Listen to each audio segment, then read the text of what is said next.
Israel Gaza युद्ध में Israel की राह बहुत आसान नहीं है। देखने में भले ही ऐसा लग रहा हो कि इजराइल ये युद्ध फिलिस्तीन या हमास के लड़ाकों से लड़ रहा है, लेकिन इजराइल के कई दुश्मन हैं। Gaza, Lebanon, Syria, Yemen, Iran और इराक जैसी ताकतें इजराइल के खिलाफ खड़ी हैं।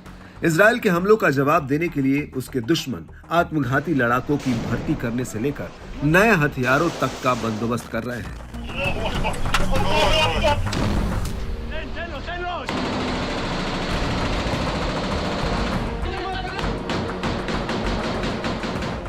अब हमास के अल कसम ब्रिगेड ने इजरायली सेना पर हमला करने के लिए अपने हथियारों में एक नया रॉकेट RPO-A शामिल किया है। यह रॉकेट रूस द्वारा निर्मित एंटी फोर्टिफिकेशन शेल है। इसे श्मेल नाम से भी जाना जाता है। अल कसम ब्रिगेड की माने तो इसका इस्तेमाल पहली बार जबालिया में गाजा ओल्ड स्ट्रीट पर एक घर में तैनात इजरायली सेना की एक खास यूनिट पर हमला करने के लिए किया गया था।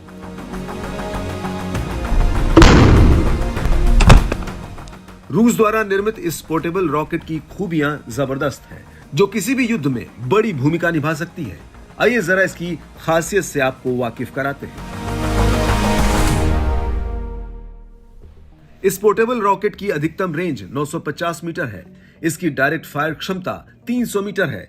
यह रॉकेट लॉन्चर युद्ध के मैदान में पैदल सेना के लिए बहुत उपयोगी है। वजन में हल्का होने के चलते पैदल सेना इसे अपने साथ लेकर चल सकती है। इसे कंधे पर रखकर ही अपने टारगेट पर हमला किया जा सकता है। ये दुश्मनों के हल्के बख्तरबंद वाहनों को नष्ट करने में सक्षम है। आपको बता दें कि इजराइल अक्टूबर से अब तक गाजा में लड़ रहा है और उसने गाजा पर कई हवाई हमले किए हैं। हालांकि इस जमीनी लड़ाई में इजराइल कमजोर दिख रहा है, क्योंकि उसे जमीन पर अभी तक कोई बड़ी सफलता नहीं मिली है। न तो हमास का कोई बड़ा नेता इजराइल के हाथ आया है और न ही अभी तक वो गाजा पट्टी पर कब्जा कर सका है।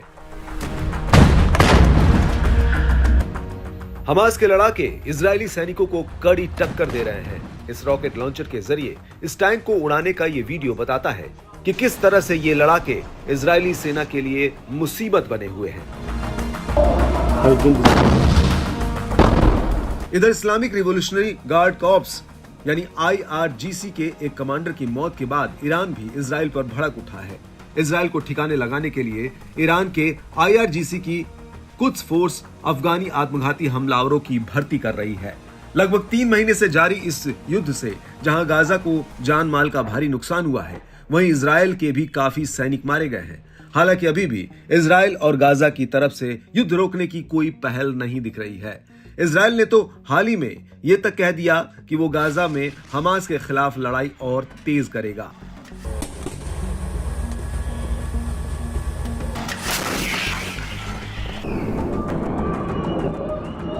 इधर ईरान ने भी अपने कमांडर की मौत का बदला लेने की कसम खाई है। ऐसे में इजराइल के लिए भी ये युद्ध बहुत आसान नहीं है। उसे हूती विद्रोहियों के हमलों से लेकर ईरान तक के हमलों को झेलना है। दूसरी तरफ युद्ध के कारण इजराइल की अर्थव्यवस्था पर भी काफी दबाव बढ़ रहा है।